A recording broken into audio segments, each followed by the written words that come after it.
asked the Lord, what do you want me to speak on? Well, I thought I had an idea. The Lord changed that. I walked on the porch, and God said, tell them that the desert blooms again. That's right. God said, tell them the desert blooms again. Oh, yeah. You know, the deserts are dry and barren. Yeah. But God said, I make the deserts bloom again. Oh. And I began to think of Abraham and how that he had a son called Isaac. You know, when Isaac was weaned and it got older, he had to throw a party for Isaac. And he had another son by a bondwoman. His name was Ishmael. You know what? Ishmael began to make fun. And you know what? Sarah said, hey, this has got to go. You know, I can't have this. So Abraham began to she told him, she said, he's got to go. And it grieved Abraham so bad that he had to let one of his sons go. You know, that had to be a hard thing. I don't have kids, but I had to imagine it had to be hard to tell somebody you love he had to go.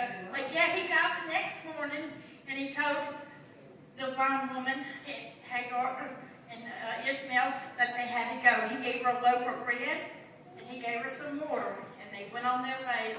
You know, they started out into the wilderness. They started out on their journey, and at first they had a lot of water. It seemed like a lot, but you know what? As you get a little bit further, Sister Pam, all of a sudden that water began to run dry. It began to, all that she had didn't seem like enough.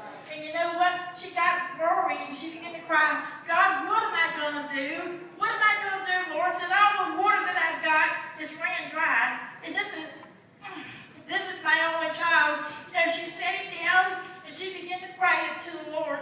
But you know what? The Bible says that God heard the prayers of the lad. And he heard the prayers of the lad. And he told her, he said, get up, go look and see.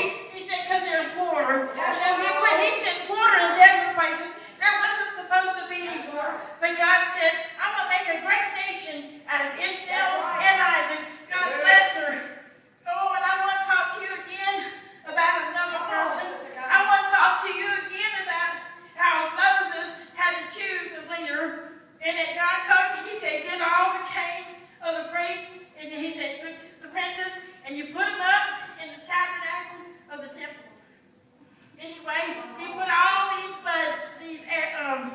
kings up there, and you know, they began to pray. God said, when it's time, the one that I'm going to have to be the next leader, it's going to bud. You know, you want to know it. And anyway, he went in there the next day.